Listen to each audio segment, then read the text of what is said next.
Hey Frontline fans, welcome back to Comic Frontline and fans. You're back with me, Mike Spider Slayer, getting ready to do that all-important comic book review so you, the fans, can make a decision on what comic books to buy. And today, guys, we're talking about a new Batman mini-series, and this one is written by Sean Murphy, and the artwork is done by Sean Murphy. I'm a huge fan of Sean Murphy's writing. I know he did The Wake. He also does. He also did the artwork in it as well, and then he's done a couple other titles that I just can't remember. But he's also done other Spider-Man titles as well, Batman titles as well. And when this was announced that he was doing this title, I was really excited about it. So. Again, Sean Murphy does the script, the art, and the covers. Matt Hollingsworth does the colors and the cover colors. So, let's talk about this story, shall we? So, first things first is, in the beginning of the book, you see the Batmobile. It comes up, and it comes to Arkham Asylum, and you're kind of like, oh, okay. But the funny thing is, it's not Bruce Wayne or Batman that comes out of this. It's a man by the name of which is the Joker, but he goes by Mr. Napier. And we wind up seeing Batman in chains. And he asks for Batman's help. So what happens then is the book goes to the flashback. It starts telling the story of 1 year ago. And we get to see Batman, who's doing this particular chase, obviously, of the Joker. And he's leading them on this crazy and wild goose chase, and we get to see Dick Grayson's in here, and then we get to see Babs. She's in here as well, and Batman is so infatuated with the Joker and stopping him that he's not paying attention to anything that's going around him. And Babs notices this behavior, and she tells Dick, she's like, you know, he's not right. There's something wrong with him. And so what happens is they wind up going into this this warehouse that's filled with like medication and whatnot. And Batman just sits there and keeps pummelizing him, just punching him and bruising him and just kicking the shit out of him. And of course, Joker is trying to get into his head. He's like, you're nothing without me. I'm your greatest villain. We complement each other. You love to hate me and I love to hate you. And he's really getting into his brain. And we sit there and Batman starts losing it a little bit. He's like, shut up, just shut up. And he just keeps punching him and punching him. Now, for younger fans of Batman, this is a pretty dark comic book. There's a lot of violence, there's a lot of blood, there's a lot of gore. There's actually cursing in this book, which I wasn't expecting. So really well done here. And basically what happens in this issue is that Batman sits there and takes a handful of this medication and shoves it down his throat until he can no longer breathe. And he passes out. And basically, you know, Batman gets this free pass.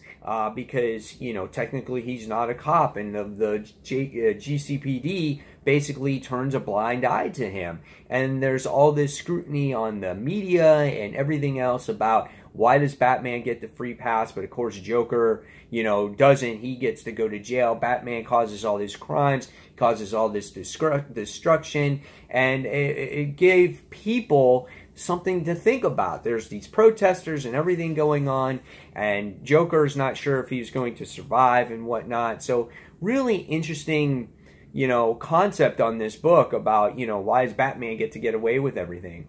Obviously, we get to see a little bit of this history, this dark history with the Joker and Harley. Just a lot of blood, a lot of gore, just deep stuff in this particular issue.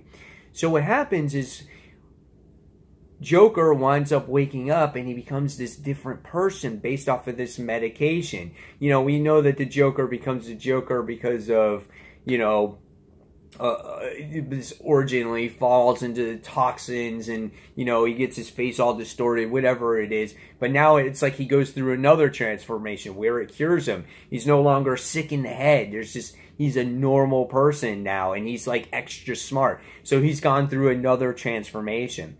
We also learn in this book that Alfred, it was funny, we were talking about this on Frontline Live, is that Alfred is very sick and Bruce is using Mr. Freeze's technology to kind of keep him alive, and that's why he's been out of sorts lately. When Barbara and Dick find about this, they're all distraught as well. They can't believe it, and they see how hard Bruce is taking this, and that's why he's been taking things to a higher level. When the Joker actually wakes up, we will find out that, yes, he's extra smart and everything, and he's been doing research on the case about how he's going to sue GCPD, and it's just awesome how he just shoves it in their face and goes, I'm going to sue you guys if you don't lock Batman up. And that's basically how the issue ends. So, what did I think about this story?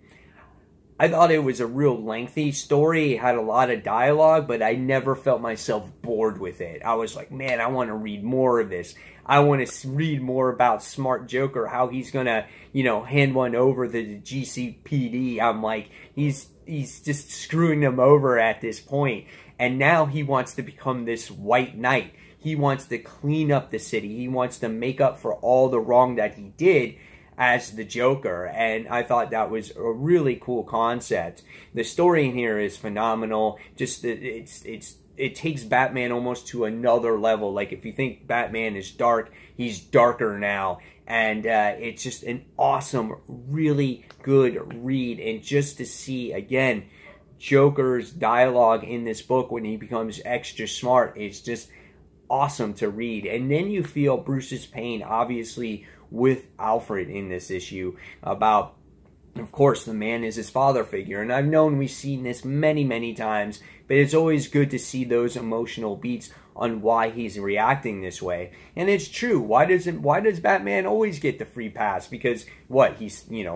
He puts people in jail or whatever it is. It's like he causes death, he causes destruction, and it's never really focused upon. And this book focuses on that. So I really, really enjoyed this book. I'm going to give this one a 4.5 out of 5 stars.